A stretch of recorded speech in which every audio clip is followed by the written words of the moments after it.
নমস্কার, আশা করি ভালো আছেন। স্বাগত জানাই রাধা লাইফস্টাইলে। চলুন আজকে আপনাদেরকে খাসির ছাট ফ্যাপসা রান্না করে দেখাই। ভালো লাগলে দেখিয়েন।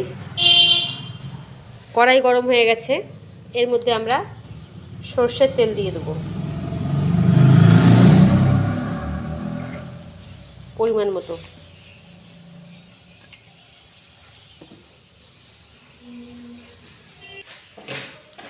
আমাদের তেল গরম হয়ে গেছে, এবার আমি এর মধ্যে আলুগুলোকে ভেজে নেব।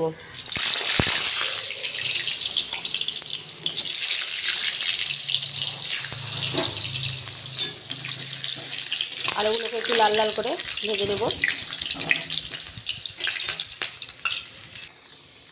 আমাদের আলু লাল লাল ভাজা হয়ে গেল, এবার আলুগুলোকে আমরা তুলে নেব একে একে। তেলটার মধ্যে এবার আমি পেঁয়াজ দিয়ে দেবো।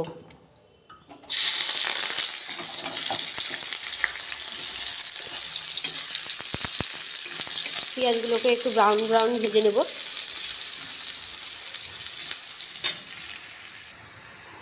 আমাদের পেঁয়াজ ব্রাউন হয়ে গেছে, এর মধ্যে ধুয়ে রাখা ছাট ফ্যাপসাগুলো আমরা এবার দিয়ে দেবো।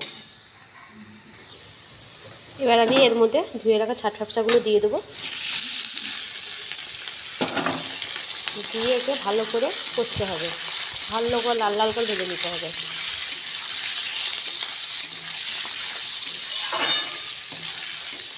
এতে এবার একে একে আমি নুন হলুদ দিয়ে দেবো লাল লাল করে ভেজে।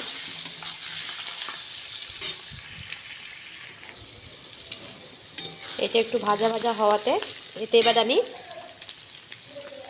হলুদ পরিমাণ মতো, নুন পরিমাণ মতো দিয়ে এবার এটাকে কষে নেব।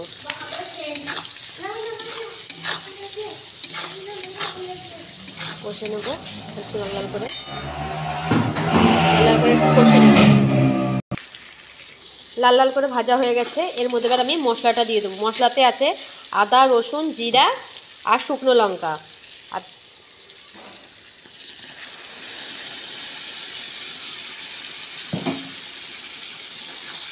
দিয়ে এবার আমি কষে নেব।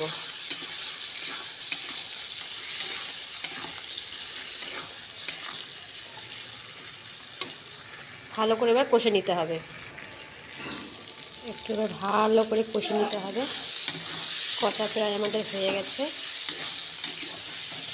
কষা আমাদের হয়ে গেছে। এবার আমরা এটাকে কুকারের মধ্যে ভরে দেব। তেল ছেড়ে দিলেই আমাদের তেল ছেড়ে দিয়েছে কষাতে, এবার আমরা কুকারে ভরবো। আমাদের কষা হয়ে গেছে, এবার আমরা কুকারের মধ্যে দিয়ে দেবো।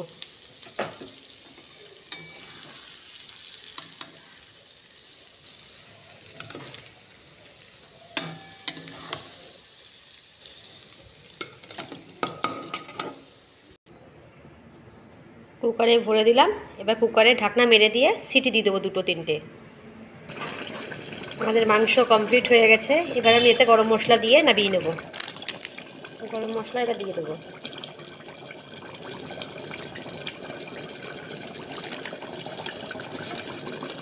দিয়ে এবার আমি নামিয়ে দেবো আমাদের কমপ্লিট মাংস।